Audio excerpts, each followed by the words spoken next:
Mesdames et messieurs, bonjour et bienvenue sur Yance Reborn 1. En dessous de cette vidéo, surtout s'abonner, cliquez là sur abonner pour activer la cloche, ne pas manquer tout simplement nos prochaines vidéos. Et si vous voulez faire des dons pour nous soutenir, c'est facile. En dessous de cette vidéo, c'est toutes les informations qu'il vous faut pour faire les dons. Que Dieu vous bénisse. Et la vidéo qui va suivre, c'est un témoignage très puissant que Dieu lui-même veut vous donner aujourd'hui. Que Dieu lui-même vous donne aujourd'hui. Waouh! C'est extraordinaire. Si vous avez aimé, partagez cette vidéo à tout le monde et n'hésitez surtout pas à vous abonner et let's go.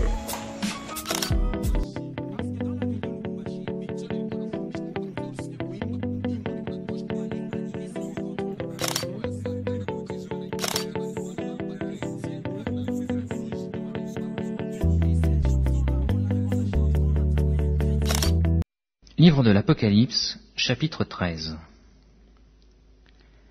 Puis je vis de monter de la mer une bête qui avait 10 cornes et 7 têtes, et sur ces cornes 10 diadèmes, et sur ces têtes des noms de blasphème. La bête que je vis était semblable à un léopard. Ses pieds étaient comme ceux d'un ours, et sa gueule comme une gueule de lion. Le dragon lui donna sa puissance et son trône, et une grande autorité. Et je vis l'une de ses têtes comme blessée à mort, mais sa blessure mortelle fut guérie. Et toute la terre était dans l'admiration derrière la bête. Et ils adorèrent le dragon parce qu'il avait donné l'autorité à la bête. Et ils adorèrent la bête en disant, « Qui est semblable à la bête? Et qui peut combattre contre elle ?» Et il lui fut donné une bouche qui proférait des paroles arrogantes et des blasphèmes.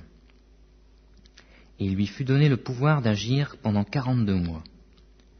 Et elle ouvrit sa bouche pour proférer des blasphèmes contre Dieu, pour blasphémer son nom et son tabernacle, et ceux qui habitent dans le ciel. Et il lui fut donné de faire la guerre aux saints et de les vaincre.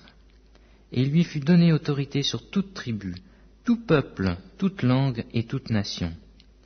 Et tous les habitants de la terre l'adoreront, ceux dont le nom n'a pas été écrit dès la fondation du monde dans le livre de vie de l'agneau, qui a été immolé.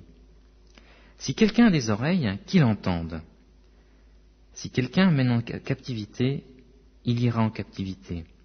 Si quelqu'un tue par l'épée, il faut qu'il soit tué par l'épée. C'est ici la persévérance et la foi des saints.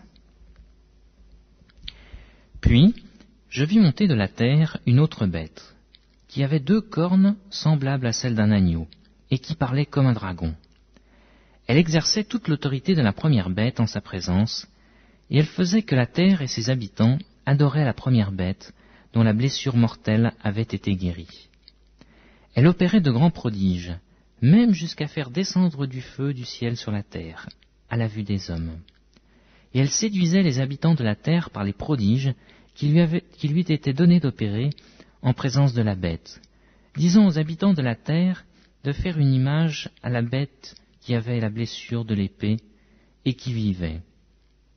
Et il lui fut donné d'animer l'image de la bête, afin que l'image de la bête parlât, et qu'elle fit que tous ceux qui n'adoreraient pas l'image de la bête fussent tués. Et elle fit que tous, petits et grands, riches et pauvres, libres et esclaves, reçussent une marque sur leur main droite, ou sur leur front, et que personne ne put acheter ni vendre sans avoir la marque, le nom de la bête, ou le nombre de son nom. C'est ici la sagesse. Que celui qui a de l'intelligence calcule le nombre de la bête, car c'est un nombre d'hommes, et son nombre, c'est 666.